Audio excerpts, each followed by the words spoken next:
Goddag, Erik Vestergaard. Ja, velkommen. Tak skal du have, og tusind tak, fordi du vil tage dig tid til at snakke med mig omkring vin og Bibelen. Fordi mange folk vil måske mene, jamen, hvad har vin og Bibel til fælles? Er der noget overhovedet? Og jeg synes jo, det har rigtig meget til fælles. Det er også fuldstændig rigtigt. Altså fordi man kan sige, at de bibelske skrifter, de er skrevet i Mellemøsten. Og i Mellemøsten, dengang, hvor de bibelske skrifter blev skrevet, der var der en meget stor grad, eller meget høj produktion af vin netop i det område. Faktisk går det længere tilbage til det gamle Egypten, hvor man også havde en vinproduktion. Og det er klart, at fordi det har været sådan en del af det her område, så er det også noget, der bliver brugt som billede på forskellige ting i det bibelske univers. Så har man altid haft det sådan lidt ambivalent, eller lidt dobbelt i forhold til vinen. Og jeg har fundet sådan et sted, nu da du skulle komme, hvor man kan fra Salmernes bog i det gamle testamente, hvor der står: græs lader du gro til kvæget, og planter til tjeneste for mennesker, så der frembringes brød af jorden, og vin, det giver mennesker glæde. Og det der med, at det giver mennesker glæde, det er den ene måde at tale om vinen på. Vinen bliver også brugt som i forbindelse med bryllup og i forbindelse med nogle andre billeder. Den anden side, det er så nok især hos Paulus, der finder vi også så nogle formaninger om, at man skal passe på det med vin, fordi man kan sige, et glas vin er godt, men mange glas kan også gå hen og skabe problemer mennesker og splid mennesker imellem, og der er nogle advarsler imod overdreven drikkeri. Ja. Så du kan finde begge dele i det bibelske univers. Ja. En forstandig mand her fra Ribe, Jørgen Borg Hansen, sagde engang til mig, at kom til vin med din glæde, men aldrig med din sorg. Det er måske lidt af det samme. Altså, så går det hen, og man skal komme, mens man er glad, men man skal stoppe, inden det bliver til noget, man ikke ønsker.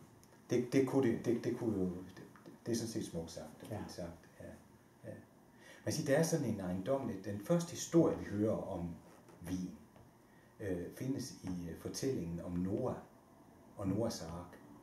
Og det der egentlig er, de fleste kender jo godt historien om Noah, hvor vi hører om, at han skal bygge en ark. Gud har bestemt, at verden den er blevet for ringe. Han gider ikke mere. Så han lader den her store syndflod komme, og Noah får bygget båden og bliver reddet. Der kommer et par hver dyr ombord og så videre. Og så sker der jo det, at da hele jorden er dækket med vand, og Noah sender en due ud med en oliegren, så ved han nu, der er blevet fast land igen. Og så falder vandet.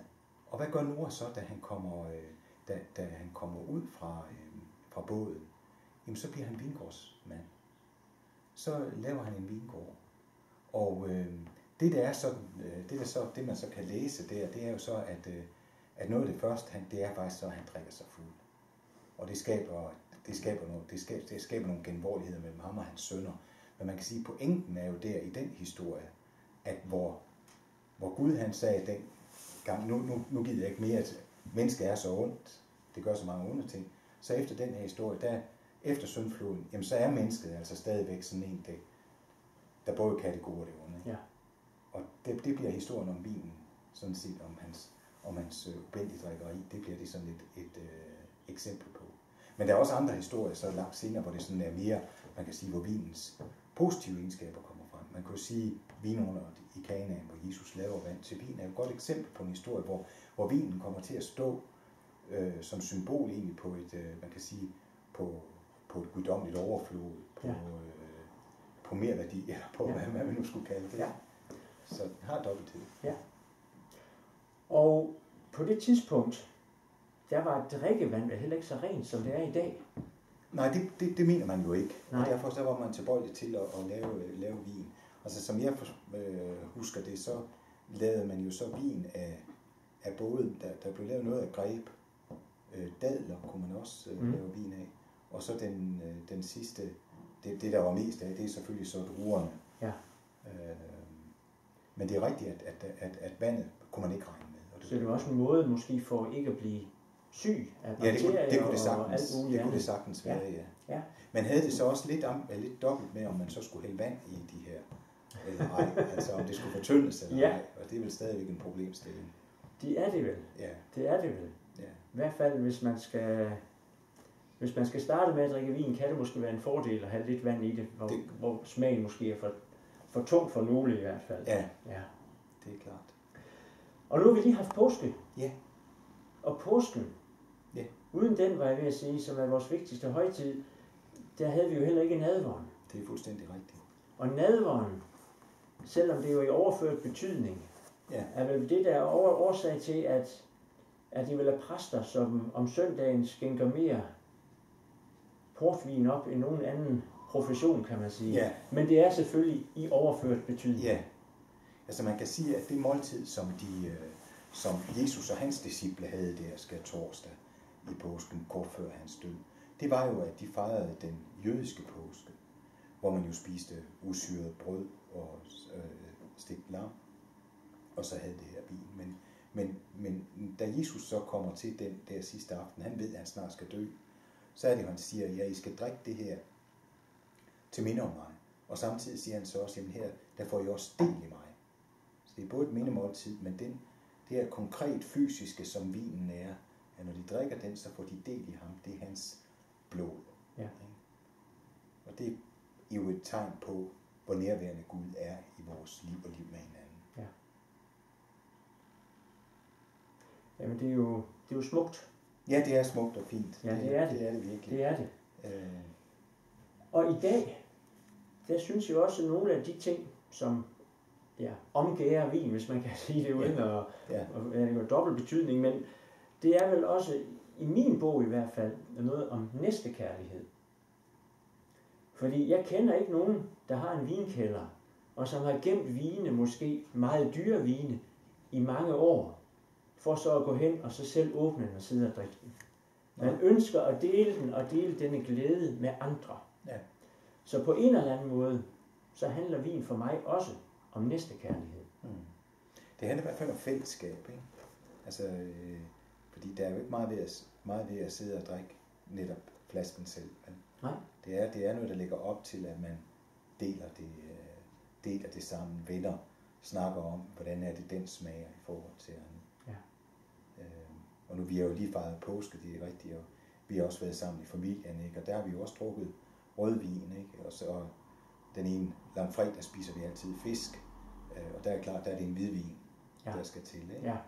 Og så påskedag spiser vi altid påskelam, og der fandt vi sådan en god, kraftig rødvin til det, som kunne passe til det. Ikke? Ja. Så når du snakker om vin, så er det ikke kun i embedsmedfører? Nej, jeg holder meget af et glas vin. Jeg har aldrig været ret god til at drikke øl. Nej. Men jeg kan godt lide vin. Ja. Det kan jeg godt forstå. Ja, det går jeg ud fra.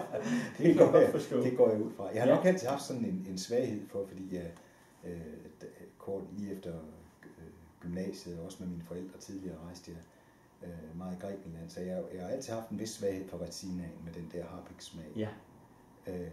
Men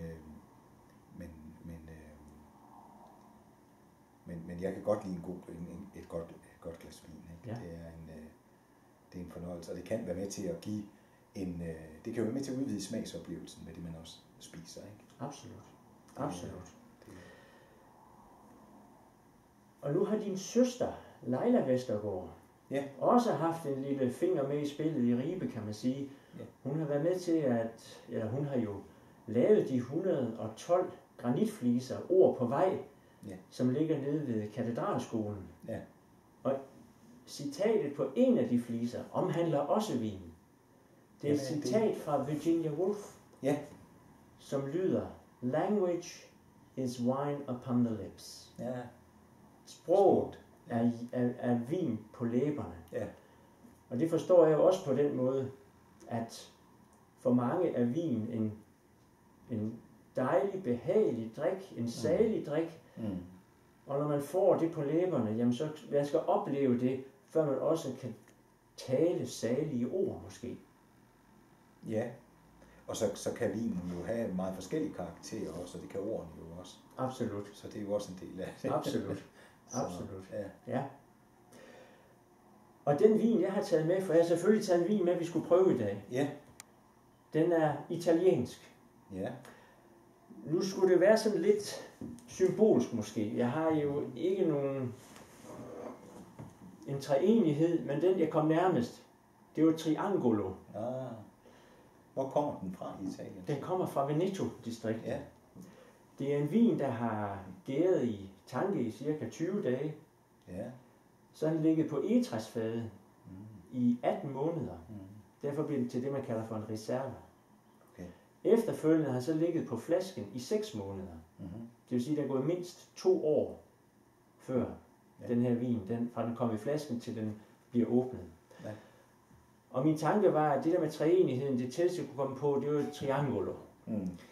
Og så mødte jeg for et par uger siden producenten af den her vin. Og jeg fortalte ham, at vi to skulle mødes, og så sagde han, det var dog sjovt, sagde han. For min bror, han er biskop. Han er lige næsten blevet udnævnt. Så det var jo en betydning, jeg ikke vidste, den skulle have. Nej. Men det, at den har ligget på fadet i så lang tid, gør, at man godt kan fornemme sådan både lidt vanilje. Og det her område er jo kendt for sådan at have nogle mørke frugter, og måske endda også lidt tobak i den her. Men skulle vi ikke prøve den? Jo, gerne.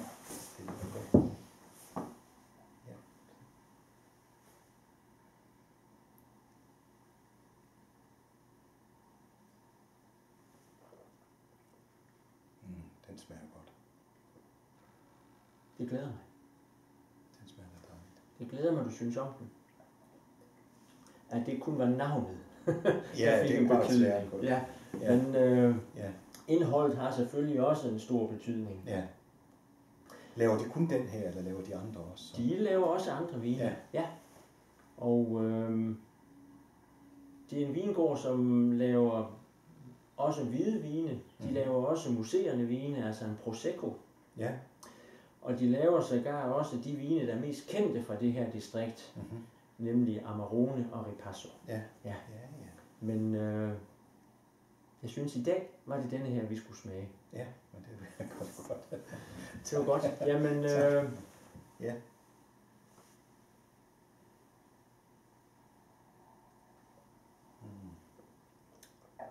Jeg vil sige tusind tak for de vise ord. Velbekomme. Og tak fordi du tog dig tid til at tale med mig. Ja, det var så lidt.